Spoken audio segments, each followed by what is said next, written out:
Assalamualaikum warahmatullahi wabarakatuh. Bismillah, alhamdulillah, wassalatu wassalamu ala rasulillah Muhammad ibn Abdullah wa ala alihi wa sahbihi wa mawalah la nabiyya ba'da amma ba'du. Pada kesempatan kali ini saya akan membawakan tema nuansa fikih sosial. Hidup dan kehidupan manusia merupakan takdir Allah Subhanahu wa ta'ala. Manusia tidak dapat melepaskan diri dari segala ketetapan Allah.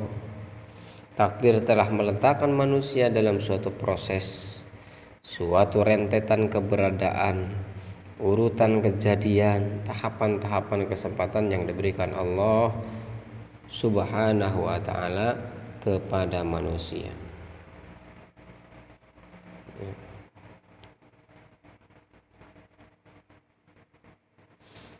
Untuk apa? Untuk berikhtiar, mempertahankan serta melestarikan hidup dan kehidupannya. Manusia diberi hak hidup bukan untuk hidup semata, tetapi ia diciptakan oleh Allah untuk mengabdi kepadanya.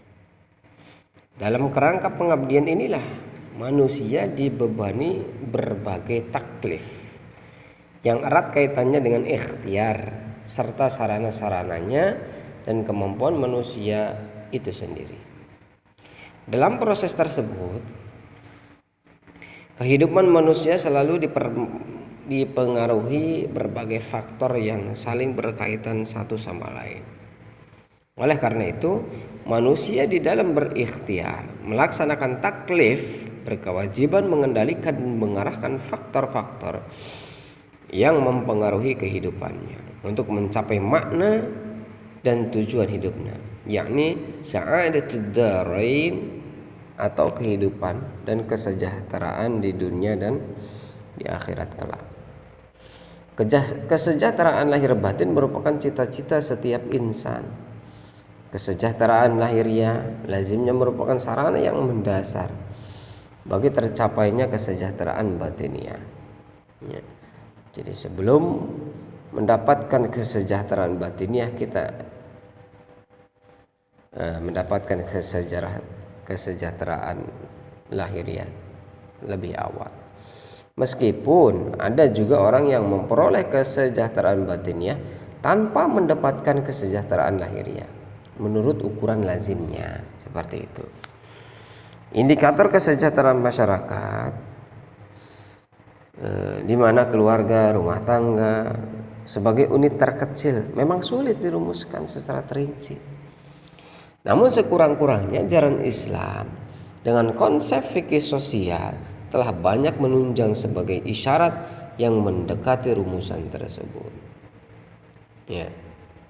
Syariat Islam merupakan manifestasi dari akidah Islamiyah.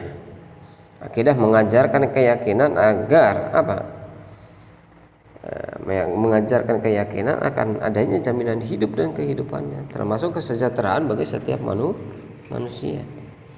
Jaminan itu pada umumnya mengatur secara terinci cara berikhtiar mengelolanya. Pada prinsipnya, tujuan daripada syariat Islam yang dijabarkan secara terinci oleh para ulama dalam ajaran fikih, dalam kategori ini fikih sosial, adalah penataan hal dan ihwal. Itu ya, penataan hal dan ihwal. Oke, lanjut. Manusia dalam kehidupan dunia dan ukhrawi, kehidupan individu, bermasyarakat dan bernegara. Kemudian syariat Islam mengatur hubungan antara manusia dengan Allah, yang di dalam konteks fikih sosial menjadi komponen ibadah baik sosial maupun individual. Muqayyadah, terikat oleh syarat dan rukun maupun mutlaqah. Teknik operasionalnya tidak terikat oleh syarat dan rukun tersebut. Ia juga mengatur hubungan antara sesama manusia dalam bentuk muasyarah pergaulan maupun muamalah. hubungan transaksi untuk memenuhi kebutuhan hidup. Di samping itu, ia juga mengatur hubungan dan tata cara berkeluarga yang dirumuskan dalam komponen sepertinya munakahah dan sebagainya untuk menata pergaulan yang menjamin ketentraman dan keadilan. Ia juga aturan yang dijabarkan dalam komponen jinayah, jihad, dan qadha. Beberapa komponen fikih yang telah disebutkan tadi merupakan teknis operasional dari 5 tujuan prinsip dari syariat Islam, maqasidus syariah, yaitu memelihara dalam arti luas agama, akal, jiwa, nasab, dan harta benda.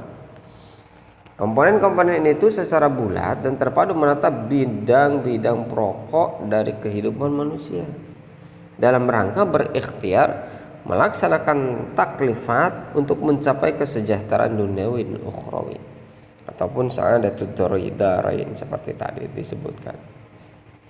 Unsur-unsur kesejahteraan dalam kehidupan duniawi dan ukhrawi bersifat saling mempengaruhi.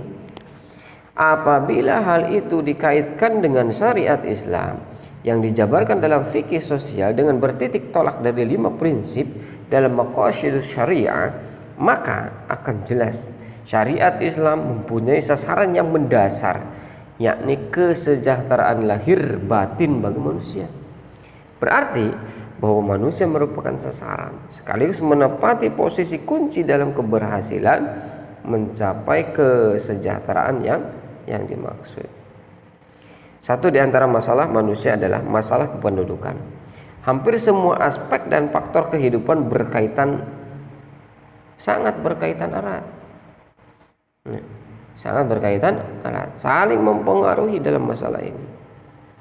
Masalah kependudukan seperti tingginya laju perkembangan penduduk, persebarannya yang tidak merata, dan struktur umum penduduk yang relatif muda.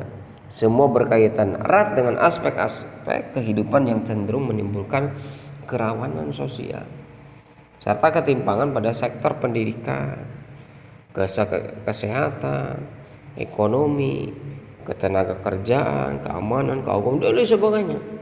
Bahkan dari masalah kependudukan ini kita bisa menelusuri munculnya kemiskinan struktural, krisis lingkungan, dan lain-lain. Kuantitas penduduk yang tidak terkendalikan tidak diimbangi dengan peningkatan sumber daya alam. Kemampuan dan keterampilan ikhtiar yang memadai akan mengakibatkan mafsadah umum dari dimensi duniawiyah maupun ukhrawiyah dengan timbulnya perubahan nilai-nilai Islam. Kependudukan menjadi masalah karena ada kesenjangan antara tujuan yang ingin dicapai, pembangunan manusia seutuhnya dengan keadaan yang nyata dihadapi. Pembangunan merupakan proses perubahan yang secara sadar dirancanakan melalui berbagai campur tangan pemerintah dan masyarakat. Tidak dapat dipungkiri bahwa kegiatan pembangunan yang selama ini berlangsung telah membawa kemajuan besar dalam kehidupan bangsa. Akan tetapi di samping itu, pembangunan yang semakin kompleks telah menciptakan berbagai masalah pula. Permasalahan itu menjadi beragam dan yang paling luas implikasinya adalah masalah kependudukan. Karena keterkaitannya yang sangat erat dengan aspek-aspek kehidupan itu sendiri. Masalah pendidikan anak misalnya memerlukan fasilitas dan sarana yang makin luas. Beban orang tua untuk itu makin terasa. Tuntutan kesehatan, jadi manusia yang produktif, secara jasmani dan rohani cukup menarik perhatian, pengetahuan dan pengalaman, agama serta akhlak anak cenderung melemah hingga perlu pengawasannya ketat. Sumber daya alam semakin surut, sementara pengembangan sumber daya manusia untuk mengelola potensi alam berbeda. Jadi ketika kita memperhatikan pembangunan sosial yang sifatnya fisik, kita juga harus memperhatikan pembangunan sosial yang bersifat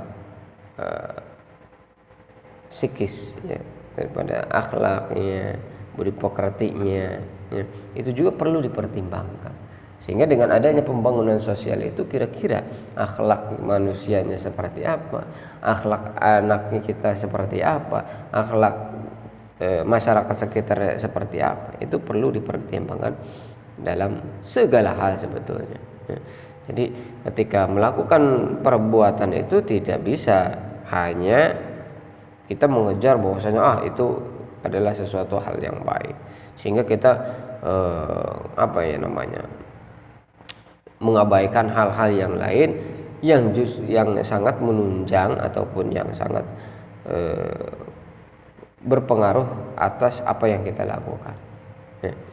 Mungkin itu sedikit gambaran bahwasanya fikih sosial ini sangat bermanfaat sekali, karena dengan fikih sosial kita mampu bersosial dengan baik. Hablum minan nas, kita dengan manusia itu menjadi baik, juga hablum minallah, dengan Allahnya hubungan kita dengan manusia menjadi baik, hubungan kita dengan Allah menjadi lebih baik. Wa ma ba'dahu wallahu a'lam bishawab. Wassalamualaikum warahmatullahi wabarakatuh.